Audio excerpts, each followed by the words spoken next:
suis effectivement le docteur Lorginski, je suis médecin urgentiste, je suis chef de service des urgences et du SMUR du centre hospitalier d'Issoire, que personne évidemment ne connaît. Issoire, c'est dans le Puy-de-Dôme, c'est au sud de Clermont-Ferrand. Voilà, et je suis également médecin au sein du réseau d'urgence Auvergne-Rhône-Alpes qui s'appelle Urgara et qui a intégré, qui est un réseau tout jeune, qui a regroupé les anciens réseaux de la région Auvergne-Rhône-Alpes et l'ORU, Auvergne-Rhône-Alpes également. Je devais faire cette présentation avec le docteur Tobias Gauss, qui est médecin au déchocage du CHU de Grenoble, mais il m'a lâchement abandonné. Alors, voilà. Donc moi, je vais vous parler du monitoring du patient traumatisé sévère, du SMUR à la sortie de réanimation, voire du SSR. En fait, c'est évidemment, je ne vais pas vous parler clinique, je vais vous parler du monitoring de la filière et du pilotage qu'on peut en faire pour améliorer nos pratiques. Donc on va se poser deux questions. Pourquoi et comment, pourquoi, et puis j'ajouterai aussi qu'est-ce qu'on en attend et en quoi ça peut nous être utile. Donc déjà, pourquoi quelques chiffres, tout simplement. C'est la première cause de mortalité des moins de 45 ans, c'est 40 000 décès par an. Les traumatisés crâniens, c'est la première cause d'invalidité chez les jeunes. Et rien que les accidents de la route, qui ne représentent que 50% des traumatisés sévères, c'est 36 milliards d'euros en 2021. Ça coûte. Donc ça coûte très cher.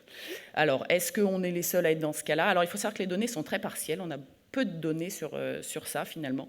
C'est assez étonnant, mais on a assez peu de données. Est-ce qu'on est les seuls? Si on se tourne vers les États-Unis, on se dit ils ont beaucoup de traumatisés sévères, ils passent leur temps à se tirer dessus, donc ils doivent en avoir plein. Finalement, ils n'en ont pas plus que nous. Proportionnellement, ils ont 192 000 décès par an, ce qui, par rapport à nos populations, est équivalent. C'est aussi leur première cause de décès des moins de 45 ans. C'est la troisième cause de décès, toutes causes confondues. Et puis surtout, c'est 30% de toutes les années de vie perdues. C'est équivalent à toutes les années de vie perdues du cancer, des maladies cardiovasculaires et du sida. Donc c'est quand même une grosse partie des années de vie perdues. Donc c'est de la mortalité, on se dit, peut-être évitable. Voilà.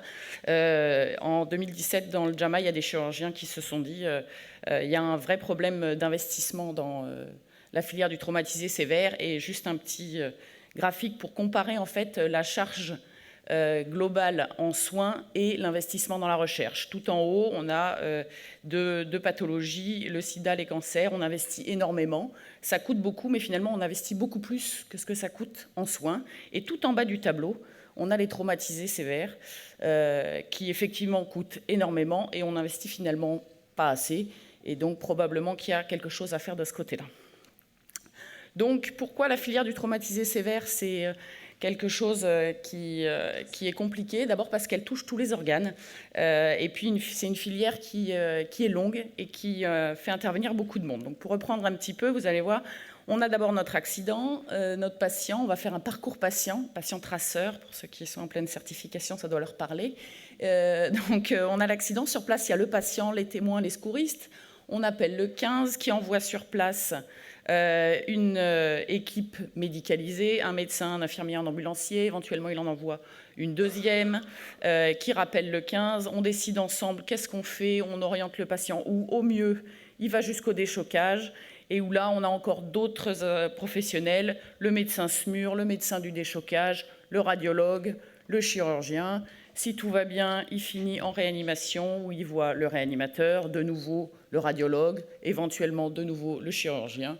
Et s'il a vraiment de la chance, il va en rééducation où il voit le médecin du SSR et le kinésithérapeute. Donc je ne vous ai pas rajouté le pilote d'hélicoptère et l'hélicoptère, éventuellement l'orientation vers un hôpital périphérique et le transfert secondaire. Voilà, donc il y a beaucoup d'acteurs, des ressources multiples et donc effectivement s'organiser c'est quand même mieux. Et comment on s'organise? Eh bien la meilleure technique c'est quand même d'avoir un réseau parce que le réseau c'est inscrit dans le code de la santé publique.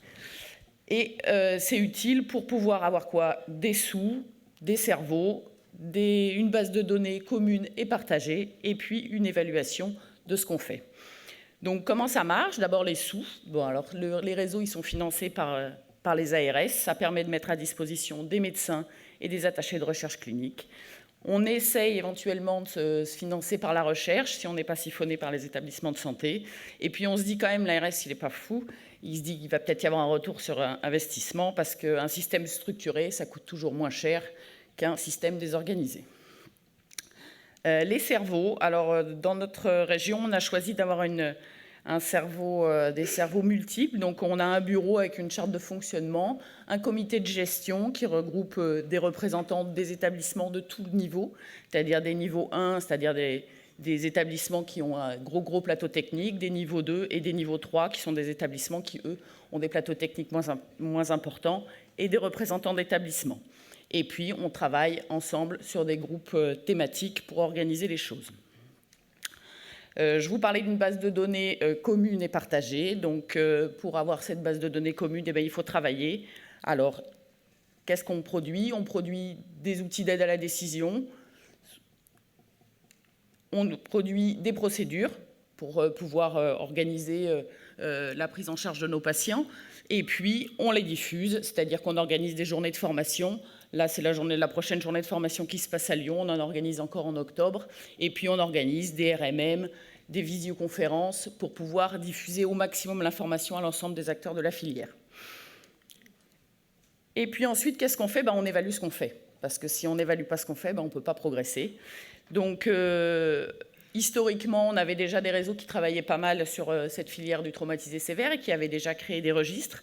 Et puis, l'évolution actuelle, c'est de s'orienter vers une base de données qui est nationale, qui s'appelle la Traumabase, qui a déjà inclus 40 000 patients et que nous allons rejoindre d'ici peu en région Rhône-Alpes-Auvergne.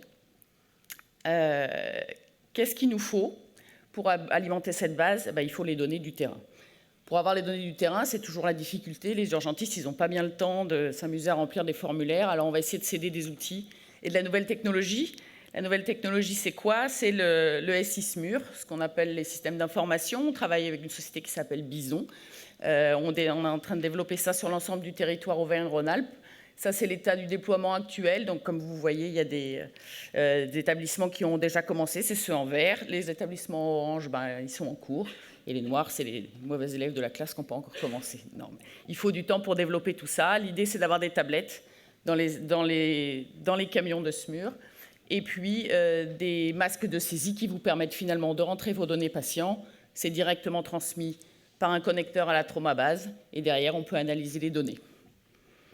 Et alors, on analyse les données et donc on peut avoir des tableaux de restitution. Et l'idée, c'est de partager ces tableaux de restitution avec l'ensemble des acteurs de la filière pour justement savoir ce qu'on fait, avoir enfin des données fiables sur quel est le devenir de ces patients traumatisés sévères.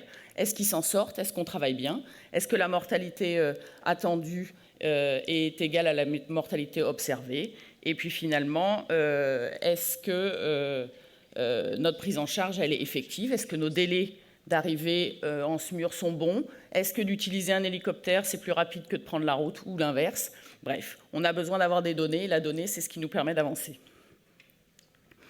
Et puis, qu'est-ce qu'on fait? Ces bases de données, qu'est-ce qu'elles permettent de créer? Alors ça, c'est un projet qui a été développé par mon collègue, le Dr Tobias Goss, et qui va probablement commencer bientôt. C'est un projet qui permet, en fait, de créer des aides à la décision. Cette aide à la décision, c'est en fait une application qui permet aux médecins régulateurs, à partir des données qui lui sont transmises par les équipes sur place, d'avoir une aide à la décision en disant, voilà, ça c'est un patient qui est en choc hémorragique, qui va avoir besoin probablement d'un bloc opératoire rapidement, dans les 24 heures, il faut qu'il soit orienté vers telle ou telle structure. Son taux de mortalité, il est très élevé, il n'a pas l'air grave comme ça, spontanément, je l'aurais peut-être adressé vers un centre de niveau 3, mais à partir des données et à partir du machine learning, on va pouvoir se dire, voilà, finalement, ce patient, il n'a pas l'air si grave, mais il a quand même besoin d'être orienté vers un centre de niveau 2 ou un centre de niveau 1. Voilà. Donc, en gros, voilà, on a fait le tour de notre roue de la fortune. Et puis, qu'est-ce qu'on veut? Nos objectifs, c'est quoi? C'est d'améliorer les prises en charge, c'est de développer la recherche et l'innovation, c'est de diminuer la morbimortalité et donc de diminuer les coûts pour la santé et pour l'ensemble de la population, parce que finalement, c'est des coûts ça coûte très très cher à la société. La morbimortalité, c'est quand même quelque chose qui, pose problème dans nos sociétés, l'organisation, la réhabilitation. Un patient handicapé, c'est un patient effectivement qui coûte cher. Si on peut améliorer tout ça, c'est une bonne chose. Et puis on optimise nos ressources, c'est-à-dire qu'on regarde ce qu'on fait et on sait où est-ce qu'on a besoin d'investir ou où est-ce qu'on a besoin de ne pas investir parce que c'est peut-être inutile et parfois on peut se rendre compte qu'on fait des dépenses inutiles et ça c'est aussi important. Voilà, je vous remercie.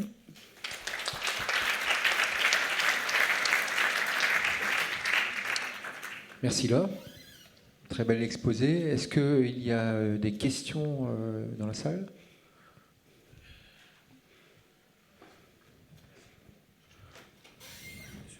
Merci beaucoup, y compris pour vos commentaires. Parfois, il y a des choses inutiles qu'on fait. C'est un truc difficile. J'avais juste une question sur les bulletins d'analyse des accidents corporels. Donc, ce n'est pas les médecins, c'est plutôt les forces de l'ordre. Comment ça se passe? Puisque c'est une autre source d'information. Alors effectivement, hein, les forces de l'ordre qui font des bulletins sur les accidents, ça peut être une source d'information. Malheureusement, pour le moment, ce n'est pas une source d'information à laquelle on a accès, mais c'est quelque chose à développer, effectivement. Les 36 milliards d'euros dont je parlais sur le coût des accidents de la route, c'est des données qui sont issues de l'Observatoire national de la sécurité routière, qui, eux, effectivement, ont accès à ces données-là. Donc, c'est des coûts qui sont évalués par l'Observatoire national de la sécurité routière. Effectivement, nous, sur le plan de la santé publique, des données sur le coût en termes de santé publique, elles sont très difficiles à obtenir, on n'en a pas tant que ça. Et quand on regarde la littérature, il y a très peu de données. Et je pense qu'effectivement, le développement des réseaux et des registres, surtout, et de l'interprétation de ces registres, ça nous permettra aussi d'avoir des données plus précises sur, effectivement, ce que ça coûte en termes de santé publique, ces accidents de la route. Oui, alors c'est une très belle présentation. Alors vous savez qu'en Grand Est, ça fait 4 ans qu'on bosse là-dessus. On a des tablettes qui sont des tablettes smurtables, équivalent de Bisom, entre guillemets. Le problème qu'on a... Non, je ne vais pas t'écraser. Le problème qu'on a, c'est les problèmes d'exhaustivité. Alors dans nos tablettes, on a des profils en fonction des pathologies, dont un profil bien sûr traumatisé grave. On a repris l'ensemble des données du traumabase préhospitalière.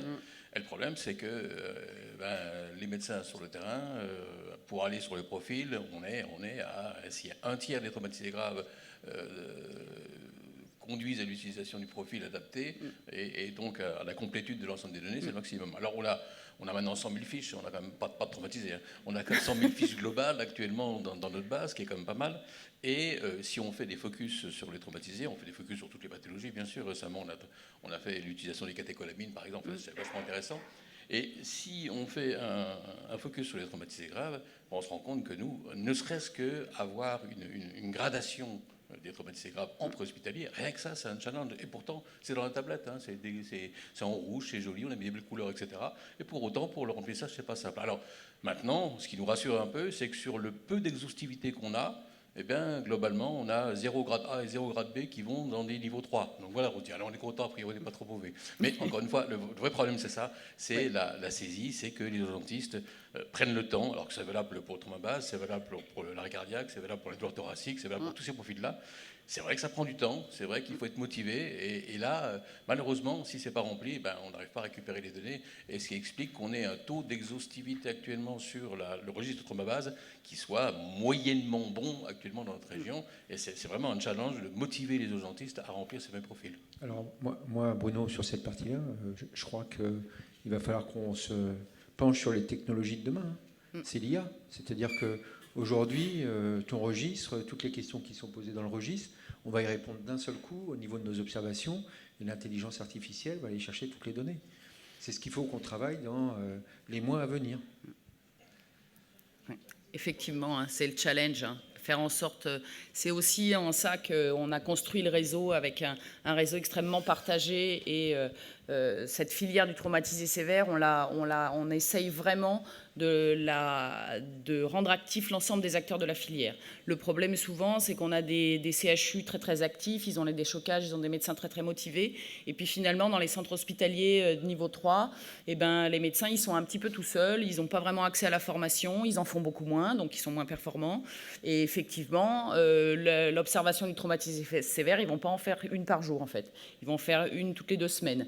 Et donc, effectivement, l'exhaustivité des données, elle sera moins bonne parce qu'ils ont moins l'habitude, ils connaissent moins l'outil, ils ne l'ont pas vu très souvent, donc ils vont moins bien la remplir. Je suis d'accord avec vous, l'IA, ça pourrait vraiment nous aider à avoir des champs texte libre dans lesquels les données sont récupérées automatiquement, parce qu'on utilise quand même beaucoup la reconnaissance vocale maintenant, ça pourrait être l'avenir. Et puis, il faut continuer à travailler sur l'ergonomie de la saisie, en fait. On a beau se dire, on a fait une belle observation, etc. Si on voit que ça ne marche pas, il faut essayer d'autres choses. Enfin, voilà.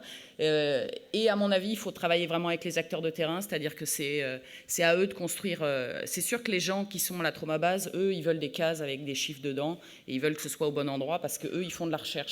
Le type sur le terrain, lui, il ne fait pas de la recherche, il fait de l'opérationnel, et donc il ne va pas aller remplir tous ces champs-là. Donc il faut arriver à trouver une forme de masque de saisie qui permette à l'urgentiste sur place de finalement, il rentre les données dont il a besoin, et ces données-là, elles sont récupérées comme il faut. Et qu'il n'oublie rien, parce que ça peut l'aider aussi. Pardon, excuse-moi, Abdès.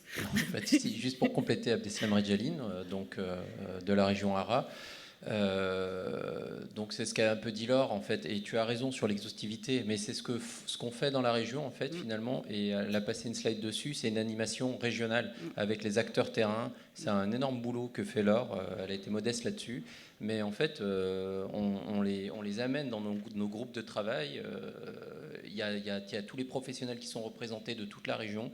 Ça va du réanimateur, chirurgien, urgentiste, déchoqueur. Donc c'est un infirmier, ouais, tu fais bien de le préciser, un groupe qu'elle manage avec Tobias, et c'est comme ça qu'on arrive à avoir de l'exhaustivité, c'est en stimulant ces groupes, et c'est eux qui vont prêcher la bonne parole sur la tablette. Et en ce qui concerne les grades, après, nous c'est devenu de façon courante, tu peux pas rentrer un patient en déchocage sans parler grade et que c'est pas inscrit quelque part. Exactement. On a 10 000 inclusions de traumatisés sévères dans notre région. Il y a un historique, je suis complètement d'accord, mais qui passe au travers d'une animation de filière qui est primordiale. Et alors, pour revenir effectivement sur l'organisation que vous avez, elle est superbe. Et ce qu'on se dit aujourd'hui, c'est comment on va arriver à la démultiplier sur d'autres filières. Mais dès le moment où on va parler de démultiplier, effectivement, il va falloir qu'on arrive à trouver un consensus pour pouvoir récupérer les données. Et je pense qu'on ne pourra pas avoir des registres pour toutes les filières.